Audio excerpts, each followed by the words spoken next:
أهلاً يا جماعة. بما إن الأولاد في القناة 47%، يعني شبه النص، وإحنا قناة عدل ومساواة طبعاً، فاليوم جايبين 3 أفكار عطلة للأولاد و60 فكرة للبنات، لأنه الكثرة تغلب الشجاعة فعلاً. الفكرة الأولى: اشتغل في البناء. اطلع اشتغل مع عمك في أي موقع بناء، هتشيل طوب، هتشيل حديد، هتتعلم معنى المعاناة الحقيقية، واعتبرها جيم مجاني مع شمس الصيف اللطيفة جداً جداً. مش محتاج شهادة، مش محتاج كورسات تطوير ذات، قوم بس والبس كاب وانزل. والميزة، هترجع البيت تنام في 3 ثواني بدون overthinking. الفكرة التانية: العب كورة لحد ما روحك تطلع. انزل العب كورة مع أصحابك في عز الحر. فوائدها: لياقة، تعرق مجاني، تصفية غضب، وهترجع عامل نفسك رونالدو الحارة. ولو الكورة دخلت في عربية حد، اجري. الفكرة التالتة: افتح مشروع جيمر مظلوم. اقعد العب مع أصحابك أونلاين، وافتح ديسكورد كأنكم شركة عالمية. كل اللي محتاجه سماعة صرخة كل 5 دقايق مع الكلام الرائع اللي هتقله وهتسمعه، وجملة يا ابني cover me. وبكده تكون قضيت عطلتك الصيفية كرجل حقيقي جداً. خلص وقتكم، يلا. بعنوان 60 فكرة لتقضية الصيف، من إدمان الشاشة إلى حياة أهدأ وأجمل. السلام عليكم ورحمة الله وبركاته. إزيكم يا أحلى ناس؟ معاكم إسراء. لو حاسة إن الصيف بيضيع منك بين الريلز والتيك توك، ولو بقيتي تمسكي الموبايل من غير سبب وتفتحي التطبيقات بشكل تلقائي كأن صباعك عنده حياة مستقلة، ولو حتى الحاجات اللي كنتي بتحبيها بقت مملة، فالفيديو ده معمول ليكي حرفياً.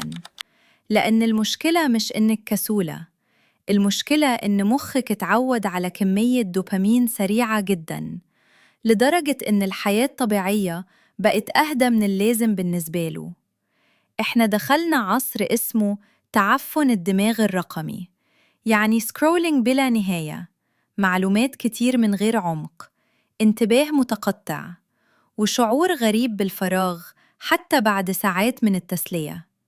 لكن الخبر الحلو إن مخك يقدر يتعافى، ومش لازم تبدأي رحلة علاج فلسفية معقدة. أحياناً كل اللي محتاجاه هواية صغيرة، هواية ترجعك لنفسك، تحسسك إنك إنسانة بتعيش، مش مجرد إصبع بيقلب شاشة. وفي الفيديو ده هقول لكم ليه الهوايات مهمة نفسياً وعلمياً، إزاي السوشيال ميديا بتسرق تركيزنا، وإيه أفضل 60 فكرة لصيف ممتع هادي ومليان حياة. وكمان هنضيف لمسة إيمانية صغيرة تخلي الصيف ده أخف على القلب وأقرب لربنا. يلا نبدأ. أولاً، ليه إحنا حاسين بالملل طول الوقت؟ في علم النفس في حاجة اسمها Digital Anhedonia، أو فقدان الاستمتاع بالحياة بسبب الإشباع الرقمي. يعني إيه الكلام الكبير ده؟ يعني ببساطة مخك اتعود على سرعة رهيبة من المتعة. فيديو 10 ثواني، لايك، إشعار، ترند جديد، صوت جديد، انتقال سريع. فبقى أي نشاط طبيعي زي القراءة، المشي، الرسم، الطبخ يحسسك إنه بطيء. وده بسبب حاجة اسمها هوميوستاسيس، أو التوازن الحيوي. المخ لما بياخد دوبامين كتير جداً بيقلل حساسية المستقبلات علشان يحمي نفسه. فأنتي مش محتاجة متعة أكتر، أنتي محتاجة هدوء أكتر. وعلشان كده الهوايات مهمة جداً. الهوايات بتديكي دوبامين بطيء، إحساس بالإنجاز، سلام داخلي، حالة تركيز اسمها flow state. الحالة دي بتحصل لما بتندمجي جداً في حاجة لدرجة تنسي الوقت. وده تقريباً عكس التيك توك تماماً. لمسة دينية صغيرة: ديننا أصلاً علمنا فكرة التوازن. النبي صلى الله عليه وسلم قال: وإن لبدنك عليك حقاً. يعني الإنسان مش آلة إنتاج ومش آلة استهلاك برضو. في الإسلام التأمل عبادة، المشي عبادة، لو بنية طيبة. التعلم عبادة، إتقان الحرفة عبادة، وحتى الراحة بنية صالحة تؤجر عليها. ففكرة إنك تعمري وقتك بحاجة نافعة وجميلة دي مش رفاهية، دي حماية لقلبك وعقلك. قبل 60 فكرة، قوانين مهمة جداً. 1. مش لازم تبقي موهوبة، كرري ورايا. أنا مش محتاجة أكون محترفة علشان أستمتع. الرسم الوحش عادي، الكروشيه المعوج عادي، الكيكة المحروقة عادي. الموضوع مش مسابقة. 2. ما تحوليش كل هواية لمشروع. مش كل حاجة لازم تبقى بيزنس، محتوى، مصدر دخل. أحياناً الحاجة تبقى بس علشان روحك. 3. جربي مرتين قبل ما تحكمي. في حاجة اسمها tiny experiments، يعني جربي الهواية مرتين بس. لو ما حبتهاش عادي جداً. 1. junk journaling. هاتي أي دفتر قديم عندك وابدأي اجمعي فيه الحاجات الصغيرة اللي عادةً بنرميها: تذاكر، ورق شوكولاتة، ستيكرز، صور مطبوعة، ورد ناشف، ورق هدايا، حتى الإيصالات اللطيفة. الفكرة مش إن الدفتر يطلع مرتب أو مثالي، بالعكس، كل صفحة تكون شبه يوم من حياتك. ممكن تعملي صفحة كاملة عن يوم حلو خرجتي فيه، أو صفحة بلون معين، أو حتى صفحة فيها كلامك وقت الزعل والدعوات اللي كتبتيها لنفسك. ومع الوقت هتكتشفي إنك صنعتي أرشيف لمشاعرك، بدل ما كل يوم يضيع في سكرولينج بلا معنى. 2. الكروشيه. ابدأي بحاجة بسيطة جداً: في يومكة شعر، ميدالية صغيرة، وردة، أو حتى كفر لكوباية القهوة. في البداية هتلخبطي الخيط مليون مرة وتفكي الغرز وتعديها، بس حرفياً فيه شعور سحري لما خيط عادي يتحول لحاجة انتي صنعتيها بإيدك. ممكن تسمعي بودكاست أو قرآن أو سورة بتحبيها وانتي تشتغلي، وده يخلي الهواية مريحة جداً للأعصاب. 3. تزيين الكفرات. بدل ما الكفر يبقى مجرد حاجة مملة، خليه يعبر عنك. اطبعي صور صغيرة، استخدمي ستيكرز، قصصات مجلات، أو ارسمي عليه بألوان مخصوصة. اعملي ثيم كامل، لون معين، شخصيات كيوت، استاثك أبيض واسود، أو حتى اقتباسات دينية صغيرة تفرحك كل ما تمسكي الموبايل. 4. الرسم على لوحات قديمة. لو عندكم لوحة قديمة في البيت شكلها ممل، دي فرصتك. ارسمي فوقها إضافة كوميدية أو استاثك، مثلاً لوحة طبيعة عادية، ضيفي جبل. بورتريه قديم، حطي عليه نظارة شمس. الهواية دي ممتعة جداً لأنها بتشير رهبة لازم أرسم صح. الفكرة كلها لعب وإبداع. 5. صناعة الشموع. هاتي شمع قديم، دوبيه وحطيه في كوبايات صغيرة أو أصداف بحرية. ضيفي ريحة فانيليا أو قرفة أو ورد. اعملي ليلة هادية، قرآن خفيف، إضاءة دافية، وشمعتك اللي انتي عملتيها بنفسك.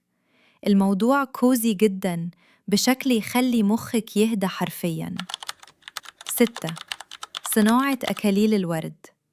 اجمعي ورد صناعي أو طبيعي ولفيه على دائرة سلك أو كرتون.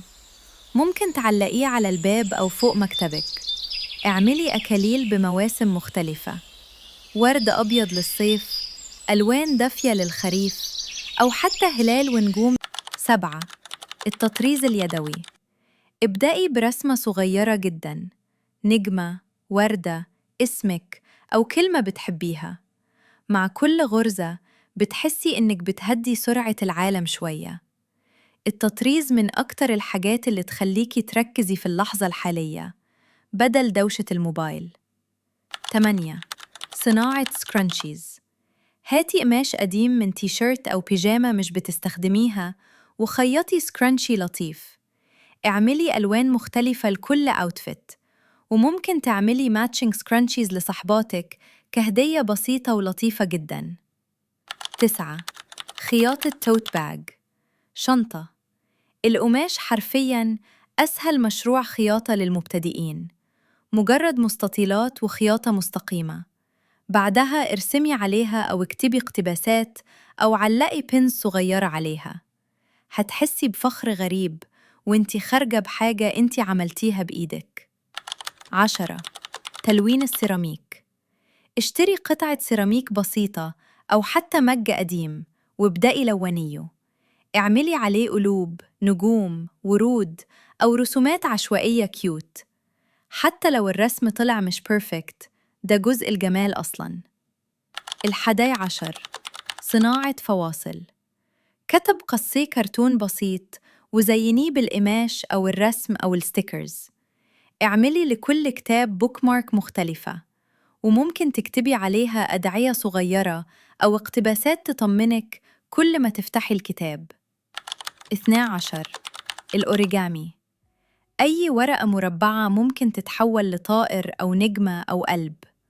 في البداية هتحسي إن الورق بيتآمر عليكي، بس بعد شوية الموضوع يبقى مهدئ جداً للأعصاب. اعملي مجموعة نجوم صغيرة وحطيها في برطمان شفاف، شكلهم تحفة حرفياً. 13. صناعة ميداليات. اعملي ميداليات بأسماء أصحابك، خرز، صور صغيرة أو تشارمز كيوت. ممكن كل ميدالية تمثل حاجة بتحبيها: قمر، قطة، كتاب، وردة. 14. تزيين سماعات الرأس. لو عندك هيدفونز كبيرة، زينيها بستيكرز أو رسم أو فيونكات صغيرة. خليها شبهك بدل ما تكون مجرد جهاز أسود ممل. 15. صنع مجسمات بالصلصال. اعملي ميني كيكس، نجوم أو مغناطيسات للتلاجة. الميزة هنا إنك تقدري تبوظي وتعيدي بسهولة جداً، فالهواية ممتعة من غير ضغط الكمال. 16. القراءة الهادئة. مش لازم تقرأي كتب تطوير ذات تصرخ في وشك كل صفحة. اقرأي رواية خفيفة، كتاب دافئ، أو حتى قصص قصيرة.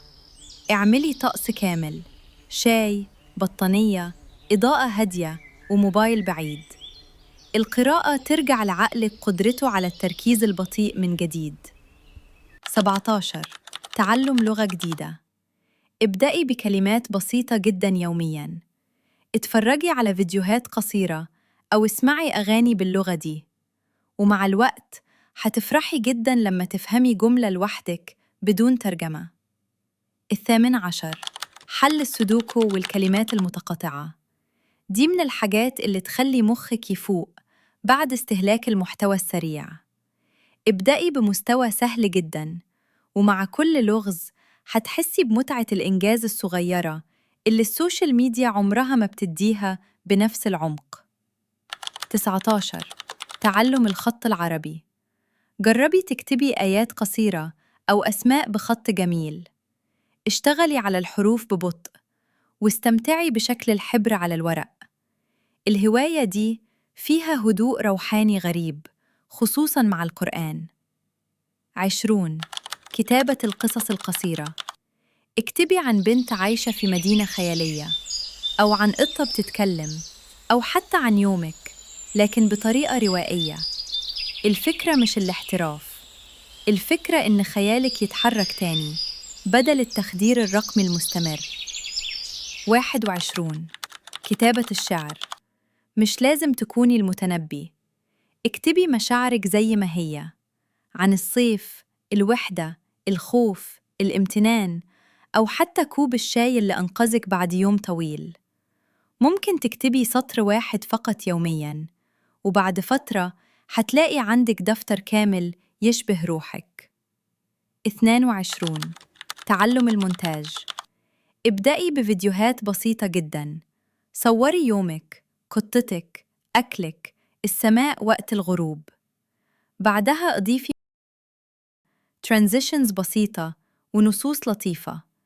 الموضوع ممتع جداً لأنه يخليكي تشوفي الجمال في التفاصيل الصغيرة اللي كنتي بتعدي عليها عادي. 23. سماع بودكاست مفيد. اختاري مواضيع فعلاً تهمك: علم نفس، قصص، دين، تاريخ، تطوير ذات هادئ، أو حتى ناس بتحكي عن الحياة بشكل بسيط. اسمعيه أثناء الترتيب أو المشي أو الرسم. حتحسي إن وقتك بقى أهدى وأغنى بدل الضوضاء السريعة للسوشيال ميديا. 24. دراسة الفلسفة أو التاريخ. مش لازم دراسة أكاديمية معقدة. ابدأي بفيديو أو كتاب خفيف عن حضارة أو فكرة فلسفية شدت انتباهك. مرة ورا مرة حتحسي إن عقلك بقى أعمق، وإنك بتفهمي العالم والناس بشكل مختلف. 25. مراقبة النجوم. اطلعي البلكونة أو السطح ليلاً وابصي للسماء بدون موبايل. حملي تطبيق يعرفك أسماء النجوم والكواكب. في راحة غريبة لما تتأملي السماء وتحسي قد إيه الدنيا واسعة، وقد إيه مشاكلنا أحياناً أصغر مما نتخيل. صناعة علب أعواد التئاب من الطين الحراري دي من ألطف الحاجات الصغيرة اللي ممكن تعمليها. هات طين حراري وشكليها على هيئة علب صغيرة جداً، قلوب، نجوم، أو بيوت مينياتشر لطيفة. بعدها لونيها بألوان باستيل أو استاتيك وحطيها على المكتب أو الرفوف. ممكن كمان تستخدميها لحفظ الخواتم أو الأشياء الصغيرة جداً بدل أعواد التئاب. فعلاً الهواية دي ممتعة لأنك بتحسي إنك بتصنعي عالم مصغر بإيدك. 27. تصميم أغلفة كتب قماشية. لو عندك كتب شكلها قديم أو ممل، غلفيها بقماش لطيف عليه ورد أو كارو أو دانتيل. ممكن تضيفي جيب صغير للقلم، شريط بوكمارك، تطريز باسمك، أزرار أو ريبنز، وفجأة الكتاب العادي بيتحول لقطعة مميزة جداً تشبهك. ودي كمان فكرة جميلة لو بتحبي القراءة وعايزة علاقتك بالكتب تبقى أدفى. 28. تعلم البرمجة الإبداعية. مش لازم تبدأي بحاجات معقدة. اعملي لعبة صغيرة، موقع لطيف، أو رسومات متحركة بسيطة. البرمجة الإبداعية ممتعة لأنها بتجمع بين الفن والمنطق في نفس الوقت. 29. تصميم فيجن بورد. اعملي لوحة أحلامك، صور أماكن نفسك تزوريها، آيات أو أدعية، أهداف، ألوان بتحبيها، شكل الحياة اللي نفسك توصلي له. ممكن تكون ورقية أو رقمية. الفكرة إنها تذكرك يومياً إن عندك حياة حقيقية وأحلام أكبر من مجرد سكرولينج. 30. جورنالينج يومي. كل ليلة اسألي نفسك: أنا حاسة بإيه؟ إيه الحاجة اللي فرحتني النهاردة؟ إيه الدعوة اللي نفسي ربنا يحققها؟ حتى لو كتبتي سطرين فقط، التدوين بيساعدك تفهمي نفسك أكتر وتخرجي الزحمة اللي جواكي بدل ما تتكدس. القسم الثالث: هوايات للصحة النفسية والجسدية. 31. المشي بدون موبايل. حرفياً اطلعي تمشي وسيبي الموبايل في البيت أو الحقيبة بدون ما تفتحيه. في البداية هتحسي بملل غريب لأن دماغك متعودة على التحفيز السريع، لكن بعد شوية هتبدأي تلاحظي الهواء، الأشجار، الناس، صوت العصافير، تفاصيل كانت مختفية تماماً. 32. المشي الموضوعي. خلي للمشي مهمة صغيرة. دوري على كل حاجة صفرة، صوري أشكال غريبة في الشجر، اسمعي 5 أصوات طبيعية، عدي القطط اللي تشوفيها فجأة. المشي العادي يتحول لمغامرة صغيرة ممتعة جداً. 33. التأمل. ابدأي بفيديوهات beginner بسيطة جداً، مش لازم حركات صعبة أو مرونة خارقة. ركزي على التنفس والهدوء والإحساس بجسمك. اليوجا بتساعد جداً في تخفيف التوتر وإبطاء سرعة العقل. 34. البيلاتس. لو بتحبي التمارين الهادية لكن الفعالة، البيلاتس تحفة. اعملي روتين 10 أو 15 دقيقة يومياً. هتحسي إن جسمك أخف وطاقتك أهدى، وثقتك بنفسك بدأت تتحسن بالتدريج. 35. تمارين التمدد. خصصي وقت قبل النوم للتمدد والاسترخاء. شغلي قرآن أو صوت مطر، وابدأي الاسترتش بسيط لرقبتك وظهرك ورجلك. التمدد مش بس للجسم، ده كمان بيريح العقل بشكل غريب جداً. 36. تصميم وسائد منزلية. اشتري قماش بسيط أو استخدمي تيشيرتات قديمة، واعملي منها خداديات صغيرة للأوضة. ممكن ترسمي عليها، تطرزي كلمات لطيفة، أو تضيفي ليس وشرائط ستان. حتى لو الخياطة مش بيرفكت، الشكل هاند ميد نفسه بيكون ليه روح مختلفة جداً. ومع الوقت أوضتك هتحسي إنها بقت مصنوعة منك، مش مجرد مكان للنوم. إذ ممكن تخرجي بيها لتنزه في الطبيعة، تتكي عليها بما إننا في قسم الحركة. 37. ركوب العجل. جربي تتمشي بالعجلة وقت الغروب أو الصبح بدري. في إحساس حرية جميل جداً مع الهواء والحركة. ومع الوقت هتبقى طلعات العجلة من أكتر لحظاتك المفضلة في الأسبوع. 38. التنزه في الطبيعة. روحي مكان فيه شجر أو زرع أو بحر، وخدي وقتك هناك بدون استعجال. اقعدي تتأملي، اكتبي، صوري، أو حتى اسكتي فقط. الطبيعة بتعيد شحن الروح بطريقة موبايلك مستحيل يعملها. 39. الملاكمة. لو عندك ضغط أو غضب متراكم، الملاكمة رهيبة. مش لازم احتراف، حتى تمارين شادو بوكسينج في البيت هتطلع كمية طاقة سلبية ضخمة، وهتحسي بقوة وثقة مختلفة جداً بعدها. 40. التأمل وتمارين التنفس. اقعدي 5 دقايق فقط في هدوء. خدي نفس ببطء وطلعيه ببطء. رددي دعاء أو استغفار أو حتى الحمد لله. البساطة دي أحياناً كفاية تهدي فوضى يوم كامل. القسم الرابع. هوايات اجتماعية ودافئة. 41. كتابة رسائل لأصحابك. هاتي ورق لطيف أو حتى ورقة عادية، واكتبي لصاحبتك رسالة حقيقية.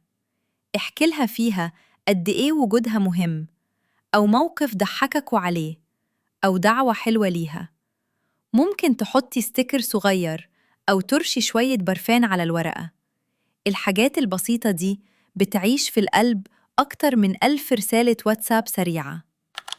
42. نادي قراءة. اتفقي مع أصحابك تقروا نفس الرواية أو الكتاب، وبعدها تقابلوا أو حتى تكلموا فون عنه. كل واحدة تقول أكتر شخصية حبتها أو أكتر اقتباس لمسها. فجأة القراءة تبقى تجربة اجتماعية دافية جداً، بدل ما تكون حاجة فردية مملة. 43. العمل التطوعي. جربي تشاركي في أي عمل بسيط، توزيع أكل، مساعدة أطفال، رعاية حيوانات، أو تنظيف مكان عام. الإحساس إنك سبب في راحة حد تاني بيدي نوع مختلف جداً من السعادة، سعادة هادية وعميقة. وكمان دي من أجمل الحاجات اللي ممكن تقربيك من ربنا، لأن الخير الصغير أحياناً يغير يوم كامل لشخص تاني. 44. تنظيف مكان عام. خدي كيس واطلعي مع أصحابك أو لوحدك، نظفوا شارع صغير أو مكان قريب منكم. يمكن الفكرة تبدو بسيطة جداً، لكن كمية الرضا النفسي بعدها غريبة، تحسي إنك سبتيه أثر كويس في الدنيا حتى لو صغير. 45. استضافة يوم شاي وقعدة هادية. اعملي يوم بسيط جداً في البيت، شاي أو قهوة، سناك خفيف، شموع أو إضاءة دافية، ومنع للموبايلات لفترة. اقعدوا تكلموا بجد بدل سكرولينج الجماعي اللي بقى يحصل في كل قعدة. 46. تبادل الكتب. لو عندك كتب بتحبيها بدليها مع أصحابك، كل واحدة تكتب ملاحظة صغيرة داخل الكتاب قبل ما تعطيه للتانية. الفكرة دي تخلي الكتاب نفسه يحمل ذكرى ومشاعر، مش مجرد صفحات. 47. زراعة النباتات. ابدأي بنبتة صغيرة وسهلة مثل النعناع أو الصبار، اسقيها، تابعي نموها، وصوري تطورها كل أسبوع. في شعور لطيف جداً لما تشوفي حاجة بتكبر بسبب اهتمامك بيها. 48. إكثار النباتات. لو عندكوا نبات في البيت، خدي ورقة أو غصن صغير وحطيه في مية لحد ما يطلع جذور. الموضوع حرفياً يشبه السحر البطيء، كل يوم تبصي عليه وتشوفي التغيير الصغير اللي بيحصل. 49. تنسيق الورد. اشتري ورد بسيط أو حتى جمعي زرع من الجنينة ورتبيه في مزهرية. جربي ألوان مختلفة وأشكال مختلفة للترتيب. الهواية دي تخلي أي ركن عادي في البيت شكله أهدى وألطف جداً. 50. كبس الزهور. هاتي وردة حلوة من يوم مميز وحطيها بين صفحات كتاب تقيل. بعد أيام هتتحول لقطعة فنية رقيقة جداً. بعدها ممكن تستخدميها في journaling أو frames أو فواصل كتب. القسم الخامس: هوايات البيت والراحة. 51. الخبز المنزلي. اعملي أي حاجة بسيطة، كوكيز، بانكيك، خبز أو كيكة سهلة. ريحة الخبز في البيت لوحدها مود علاجي حرفياً، ومش لازم الوصفة تطلع بيرفكت، أحياناً الكوارث اللذيذة هي أحلى جزء. 52. تحدي pantry baking. دي من أمتع التحديات. افتحي المطبخ وشوفي الموجود فقط، دقيق، بيض، موز، شوكولاتة، أي حاجة، وبعدين ابتكري وصفة بدون شراء مكونات جديدة. الموضوع بيحفز الإبداع بشكل ممتع جداً. 53. تزيين الكيك. حتى لو الكيك نفسه عادي، التزيين ممتع جداً. جربي كريمة ملونة، ورود صغيرة، كتابة أسماء، أو شكل استاتيك بسيط. هتحسي إنك بتحولي الأكل لقطعة فن صغيرة. 54. صنع مربى منزلية. هاتي فاكهة بتحبيها واعملي مربى بسيطة في البيت. حطيها في برطمانات لطيفة وزينيها بورق وقماش ورباط. الهواية دي دفية جداً وبتحسسك بجو الأفلام القديمة. 55. تجديد أوضتك. مش لازم ميزانية ضخمة، غيري ترتيب السرير، علقي صور، ضيفي إضاءة دافية أو ركن صغير للقراءة. أحياناً تغيير بسيط جداً يخلي نفسيتك أخف بشكل واضح. 56. إعادة تدوير الملابس. لو عندك تيشيرت ممل، ضيفي له دانتيل أو رسومات أو قصيه بطريقة جديدة. ممكن تحولي بنطلون قديم لشنطة قماش أو تضيفي باتشز وبينز لحاجة عندك بالفعل. 57. صناعة ديكور بسيط. اعملي فريمز، شموع، مزهريات أو ديكور من أشياء قديمة في البيت. الفكرة مش إن البيت يبقى مثالي، الفكرة إن المكان يحسسك إنه يشبهك. 58. تنظيم مكتبتك بطريقة أستثك. رتبي الكتب حسب اللون أو الحجم أو النوع. ضيفي شمعة صغيرة أو وردة ناشفة أو فيري لايتس. فجأة الرف العادي بيتحول لركن مريح يخليك نفسك تقرأي فعلاً. 59. عمل ركن هادئ للهوايات. اختاري زاوية صغيرة جداً، حتى لو مجرد كرسي جنب الشباك. ضيفي إضاءة خافتة، بطانية، دفتر، أقلام، كوباية شاي، وخلي المكان ده مرتبط بالراحة والإبداع فقط. ركنك الصغير ضد دوشة العالم. 60. تخصيص وقت يومي بدون شاشة، ودي أهم هواية أصلاً. نص ساعة يومياً بدون موبايل، بدون سكرولينج، بدون إشعارات. اقعدي مع نفسك فقط. اقرأي، اكتبي، صلي، اتأملي، اعملي هواية أو حتى بصي للسقف. في البداية الموضوع حيكون صعب لأنه عقلنا تعود على الضوضاء المستمرة، لكن مع الوقت حتكتشفي إن الهدوء نفسه نعمة كبيرة جداً.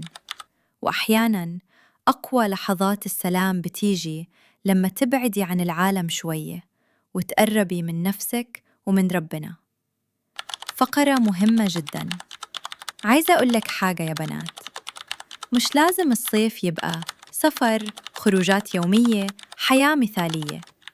ممكن يبقى كتاب، زرعة، كوباية قهوة، صلاة بخشوع، هواية صغيرة وراحة نفسية، ودي حياة جميلة برضو. الخاتمة في النهاية، الهوايات مش مجرد قتل وقت. الهوايات طريقة ترجعي بيها لنفسك. كل مرة تختاري فيها ترسمي، تكتبي، تخيطي، تمشي، تقرأي، أو حتى تقعدي بهدوء بعيد عن الشاشة، انتي حرفياً بتعيدي بناء مخك وقلبك. ومتنسيش إن الله لا يمل حتى تملوا، يعني الاستمرارية الصغيرة أحب من الحماس المؤقت. ابدأي ب30 دقيقة بس يومياً، وسيبي الباقي على الأيام. ولو الفيديو عجبكم ما تنسوش اللايك والاشتراك يا أجمل ناس، واكتبولي في الكومنتات إيه أول هواية نفسكوا تجربوها الصيف ده.